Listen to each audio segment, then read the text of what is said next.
नमस्कार दोस्तों, मेरे चैनल पे आपका एक बार फिर स्वागत है। आइए सुनते हैं भगवती चरण वर्मा की लिखी हुई कहानी कुंवर साहब का कुत्ता। अगर आपके पास रुपया है तो आप बड़े मजे में कुत्ता पाल सकते हैं। कुत्ता ही क्यों, घोड़ा, भालू, शेर सभी कुछ पाल सकते हैं। यही नहीं बल्कि आप अपने मकान को जू बना सकते हैं और आपकी ओर कोई उंगली नहीं उठा सकता। मानी हुई बात है कि मुझे हरीश का कुंवर साहब और उनके कुत्तों को गालियां देते हुए गांधीवाद से लेकर साम्यवाद तक के सिद्धांतों पर घंटे भर तक व्याख्यान देना बुरा ही लगा। मैं तो कहता हूँ कि अगर आदमी हो तो निरंजन सा हो। निरंजन को आप नहीं जानते, दुबला पतला सा नवयुवक है। 3 साल हुए बीए पास किया था, पर अभी तक बेकार है। संतोषी आदमी है, साथ ही अथक परिश्रम करने में विश्वास करता है। एक दिन कुंवर साहब के यहाँ से लौटकर कुंवर साहब के यहाँ वह नौकरी की तलाश में गया था।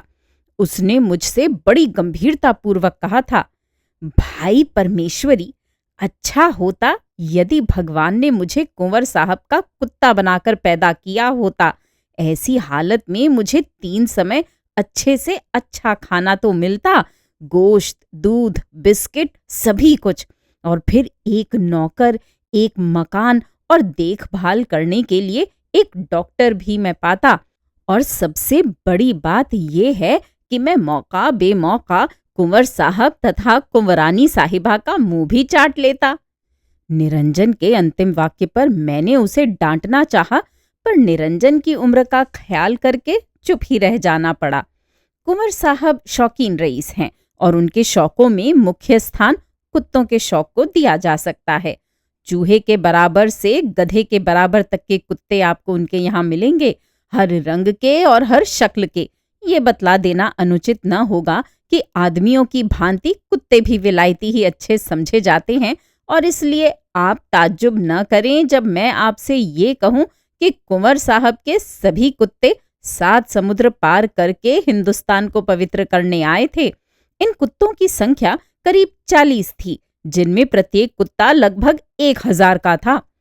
कुंवर साहब मेरे घनिष्ठ मित्र हैं और स्वभाव के अच्छे हैं। उनका आग्रह था कि मैं उनके यहाँ कुछ दिनों के लिए ठहरूं। बड़े आदमी का निमंत्रण पाने के लिए मैं सदा लालायित रहता हूँ। उस मौके का चूकना मैंने मुनासिब न समझा। उन दिनों कुंवर साहब के अन्य कई मेहमान आए थे। हर एक का मिजाज और हर एक का रहन सहन अलग अलग था। कुछ रईस थे और कुछ रईसों के कृपा पात्र थे। दिन भर गप्पबाजी होती थी और खेल होते थे। संध्या के समय चाय पीकर हम लोग बैठे ही थे कि कुत्तों पर बातचीत चल पड़ी। कुंवर साहब यदि कवि नहीं हैं तो कवि हृदय अवश्य हैं। आकाश की ओर देखते हुए उन्होंने कहा, ओह, कुत्ता जितना स्वामी भक्त प्राणी संसार में नहीं मिलेगा। पशु है फिर भी वह मनुष्य से कहीं ऊंचा है। उसमें दगा, फरेब, कृतघ्नता ये कभी न मिलेंगे। उसकी मूक स्वामी भक्ति अद्वितीय है। और कुंवर साहब ने अपने एल्सेशियन के सिर पर हाथ फेरा। मैं सच कहता हूँ, कुत्ते के बराबर मित्र संसार में कोई नहीं है। दुनिया में जब चारों ओर सूनापन मालूम होता है, प्रत्येक ओर नजर उठाकर देखने पर भी जब ऐसा कोई मनुष्य नहीं दिखलाई देता जिसे हम अपना कह सकें, जिस पर हम विश्वास कर सकें, उस समय कुत्ता ही हमें अपने सबसे निकट दिखाई देता है। मैं दावे के साथ कह सकता हूं कि इंसान सबसे अधिक स्वार्थी है, नमक हराम है। कुंवर साहब की बात समाप्त होते ही उनके बगल में बैठे हुए दूसरे सज्जन बोल उठे, इसमें क्या शक है, वाकई ये सच है कि इंसान सबसे अधिक नमक हराम है। आप लाख उसका हित कीजिए, लेकिन वह अपनी आदत से बाज नहीं आता। अभी साल भर हुआ, एक दिन मैं जरा कुछ ज्यादा पी गया। आप जानते ही हैं कि कभी कभी ज्यादा हो ही जाया करती है। और जनाब, ज्यादा पी जाने के बाद मैंने खिदमतगार को गुस्से में मार दिया। कोई तलवार बंदूक तो मारी न थी, केवल हाथ से मारा था। लेकिन वह साला मरियल खिदमतगार मेरी मार बर्दाश्त न कर सका और उसे कुछ चोट आ गई। अब जनाब, उस साले का मैंने इलाज करवाया, सब कुछ उसके लिए किया, लेकिन इन कांग्रेस वालों के बरगलाने से वह साला पुलिस में रिपोर्ट करने जा रहा था। वह तो यूं कहिए कि मैं था। मैंने साफ साफ कह दिया कि अगर थाने तक पहुंचने की इत्तला मुझे मिली तो खाल खिंचवा लूंगा। और फिर उसकी क्या मजाल जो वह थाने जाता, वरना और कोई दूसरा होता तो उस खिदमतगार ने उसे मुसीबत में डाल दिया होता। अब जरा गौर करें कि मेरा खिदमतगार पुश्त दर पुश्त से मेरे नमक पर पला था। अगर मैंने उसे थोड़ा सा मार ही दिया, और वह भी तब जब मैं कुछ ज्यादा पी गया था, तो क्या उसे थाने की बात सोचनी चाहिए? लेकिन क्या किया जाए, नमक हरामी तो इंसान की नस नस में भरी है। दूसरे सज्जन के बाद तीसरे सज्जन ने अपना किस्सा सुनाया। भाई मेरे, समझ में नहीं आता कि क्या किया जाए। आए दिन ही इन आदमियों की नमक हरामी के सबूत मिलते रहते हैं। अभी महीना भर हुआ कि कमिश्नर साहब मेरे इलाके में आए। उन दिनों जुताई हो रही थी और बेगारी लगे हुए थे। जरा गौर कीजिए कि कमिश्नर साहब ऐसे बड़े मेहमान की खातिर करना कोई साधारण बात तो है नहीं। रियासत के सभी अमले कमिश्नर साहब की खातिरदारी में लगे थे, और उसका नतीजा ये हुआ कि उस दिन बेगारियों को चबेना देना भूल गए। अब आप समझिए कि अगर एक दिन बेगारियों को चबेना नहीं मिला तो वह मर ना जाते, और फिर कमिश्नर साहब की खातिरदारी की वजह से चबेना देना भूले थे। तो जनाब, जब कमिश्नर साहब चलने लगे तो एक लौंडा उन बेगारियों के बीच से निकलकर कमिश्नर साहब के सामने खड़ा हो गया और ऐणी बैणी शिकायतें करने लगा। वह तो मेरा मामला था। कमिश्नर साहब ने सुनी अनसुनी कर दी और चले गए। इसके बाद हुआ क्या? दबी जबान में मैंने पूछा। होता क्या, साले पर वह मार पड़ी कि 15 दिन तक चारपाई सेकता रहा। इसके बाद बेदखल कर दिया। अब कहीं भीख मांगता होगा। लेकिन मुझे तो आपको ये बतलाना था कि इंसान कितना नमक हराम होता है। जितने लोग वहां बैठे थे, सबके सब इन बातों की तायीद करते थे। मुझसे न रहा गया। मैंने कुछ झल्लाकर कहा, जी हाँ, नमक हरामी तो इंसान के हक में पड़ी, लेकिन मुसीबत तो ये है कि भगवान ने प्रत्येक मनुष्य को एक प्रकार का ही हाड़ मांस दिया है। उसको भावनाएं दी हैं, उसे अनुचित उचित का ज्ञान दिया है। जब आप अपने को उस खिदमतगार या उस बेगारी के स्थान में रखें, तब आपको उसके दुख दर्द का पता लगे। आप अपनी बराबरी वाले, बल्कि किन्हीं बातों में आपसे कहीं अधिक श्रेष्ठ मनुष्य को रोटी के टुकड़े का गुलाम बनाना चाहते हैं, यहाँ आप गलती करते हैं। आप ही लोगों के कारण साम्यवाद का प्रचार। एकाएक कुंवर साहब ने मेरा हाथ पकड़कर मुझे सचेत कर दिया। मैं तो न जाने क्या क्या कह जाता। मेरी उस बात से वहां बैठे हुए लोगों में निस्तब्धता छा गई।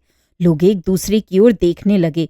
कुंवर साहब ने कहा, परमेश्वरी बाबू हम लोगों का मतलब ठीक तरह से नहीं समझते, इसीलिए वे क्रोध में कुछ उचित अनुचित कह गए। आप लोग उनकी बात का बुरा न मानिएगा। किसी ने इस पर कुछ नहीं कहा। सारा वातावरण एकाएक शुष्क तथा नीरस हो गया। लोग वहां से उठकर इधर उधर टहलने चले गए। मैं अकेला सोचता रह गया। मैं क्या सोचता रहा मुझे याद नहीं। कितनी देर तक सोचता रहा ये भी याद नहीं। पर इतनी याद है कि कुंवर साहब ने बड़े कोमल स्वर में मुझे सचेत करते हुए कहा, परमेश्वरी बाबू, मैं जानता हूं कि मेरे मित्रों के दृष्टिकोण से आप सहमत न होंगे, जबकि स्वयं मैं ही उस दृष्टिकोण से सहमत नहीं हूं, पर उस हंसी खुशी के वातावरण को नष्ट करके क्या आपने अच्छा काम किया? क्या आप समझते हैं कि आप ये सब कुछ कहकर उन लोगों के दृष्टिकोण को प्रभावित कर सके? कुंवर साहब की इस बात में सार था, इसका मैंने अनुभव किया। अपनी तेजी पर मुझे पश्चाताप हुआ।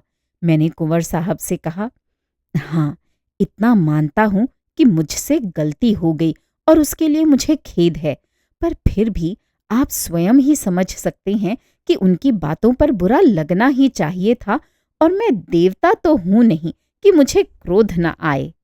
मुस्कुराते हुए कुंवर साहब ने कहा, आप ठीक कहते हैं परमेश्वरी बाबू, मनुष्य मनुष्य है और प्रत्येक मनुष्य बराबर है। आपका क्रोधित हो जाना स्वाभाविक ही था।